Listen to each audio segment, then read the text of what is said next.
I want to talk about one of the problems of just the word art world, right? What world is that? Are you in that world? Do you want to be in that world? Are there multiple art worlds? My feeling is there are indeed multiple art worlds. But when people talk about the art world, it's not only vague, but it's really not accurate because it hasn't a clear definition. For example, recently in a roundtable talk, which we do in Praxis Center, that's where a curator or dealer comes in every week to talk to the members of Praxis Center.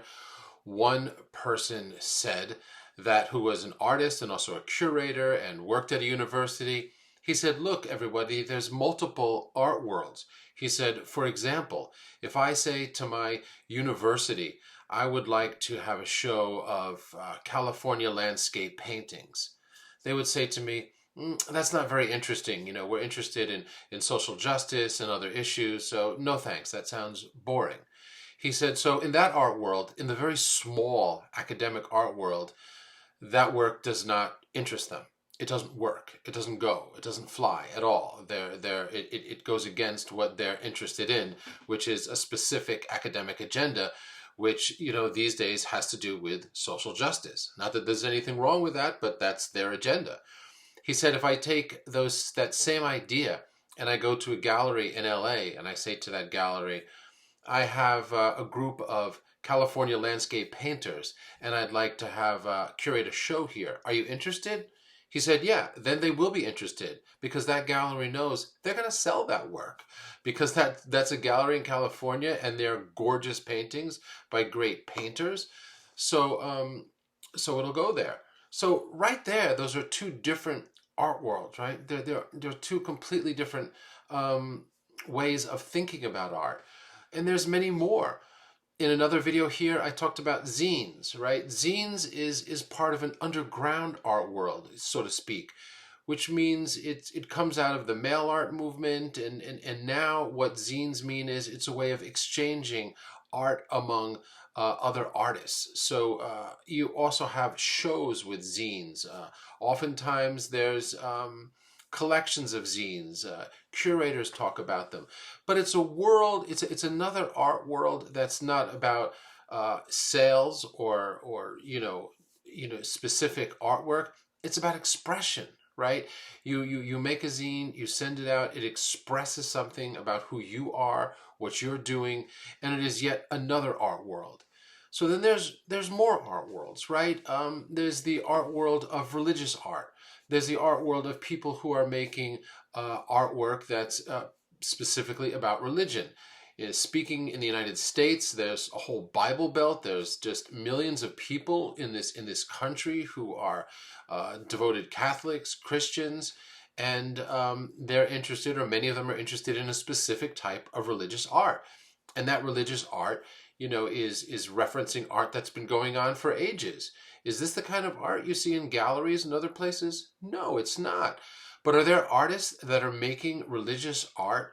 Everything from, the Virgin Mary to Jesus to multiple saints, all those artists are thriving and they're working in that world of what we call the Bible Belt here in the United States and beyond. That is yet another art world, right? And you can imagine there's an art world like that for all kinds of religious work throughout the country, throughout the world. So those are, three art worlds I'm mentioning so far, or perhaps four. There's the university, there's the gallery. The gallery itself has multiple art worlds, right? There's different types of galleries.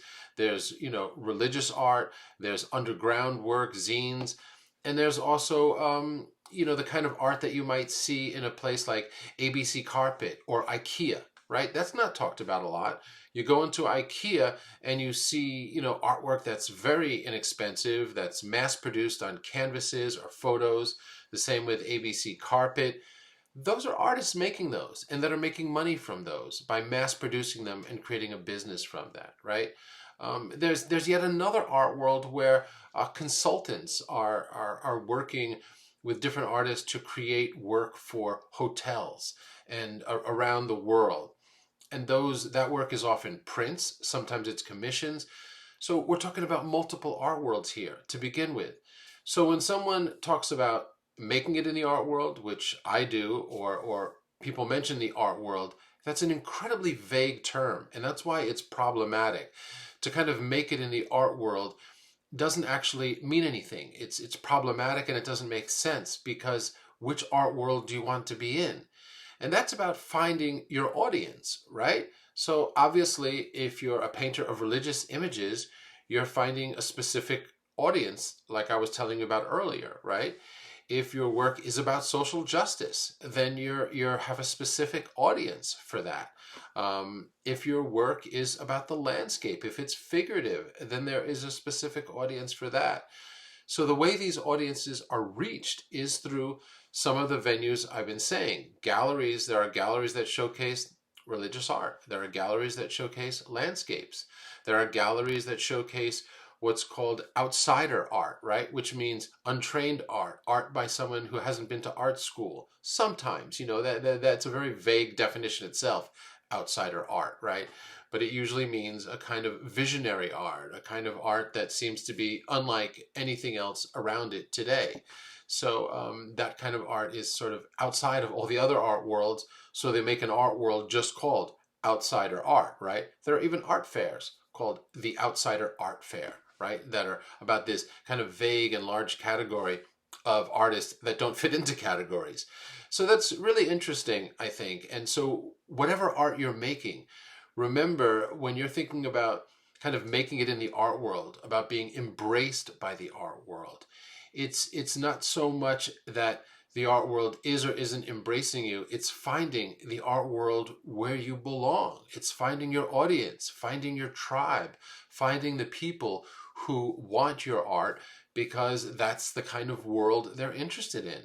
And it's as simple as the fact that we're all from very different backgrounds. We have very different interests. And as everyone grows up, grows older, interests kind of get more defined. And whether you're a collector or not, your relationship to art as you get older, and this is for everybody all around the world that might buy a work of art, your art and the type you buy will change.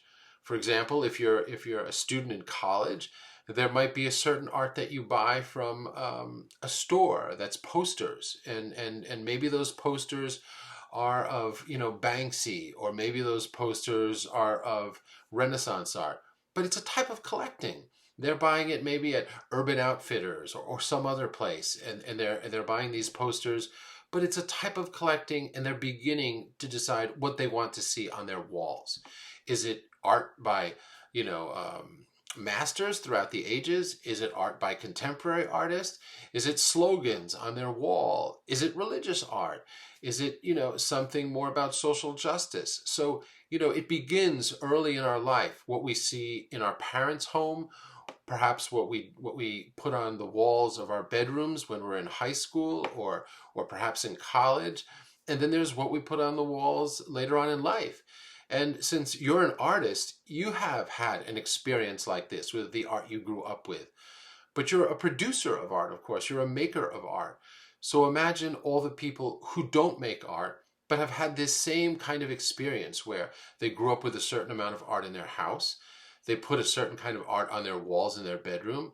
They did something else in high school or college. And now that they're in an apartment, wherever they are, or a house, anywhere in the world, something else is on their walls. And whatever is on their walls is the art world that they're involved in. And they don't even think it's an art world, but it is. It's a way of seeing. It's a way of being interested intuitively in work. So, as an artist, what I want to say and impart today is one of the problems of the so-called art world is that when people talk about that, it's often very academic oriented. The New York art world, for example, which I'm very familiar with, is in a sense very academic. It's associated with universities. It's associated with what's trending at the moment, and that's what we hear about most from the critics, because that's what's trendy now.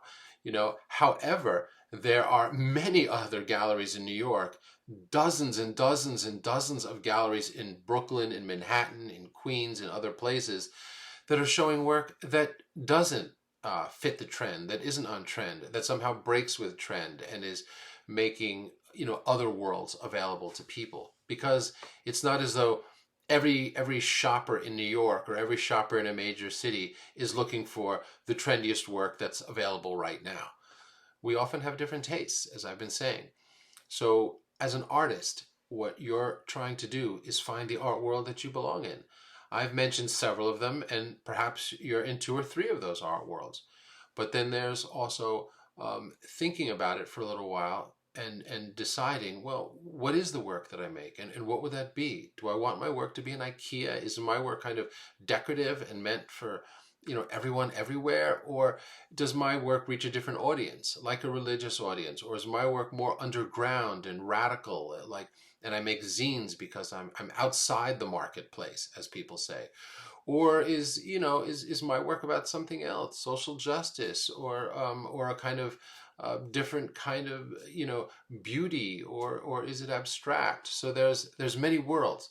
So the idea of this thesis of mine today, and what I'm suggesting to you, is to think about the kind of world that you want to be in, and the kind of art world that you want to be in, and not to be kind of sidelined by thinking, I don't fit into the art world because I'm not on trend, or I'm not, this or that, what we hear about in the news, because it doesn't matter what they're writing about in the news. There's just thousands of artists out there, thousands of collectors.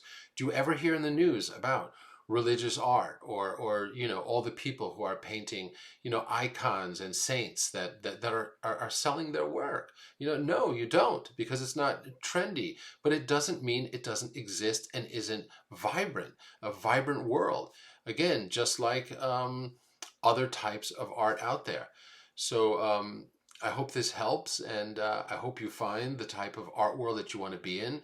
It's simple enough. Whatever kind of art you make, whether it's abstract, whether it's figurative, whether it's decorative, whether it's religious, whether it's underground, whether it's academic, social justice oriented, or something else, look at spaces and places that show work like that.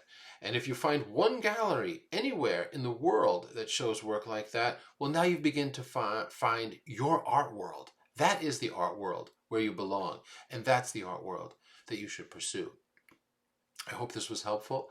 I wish you the best with your practice.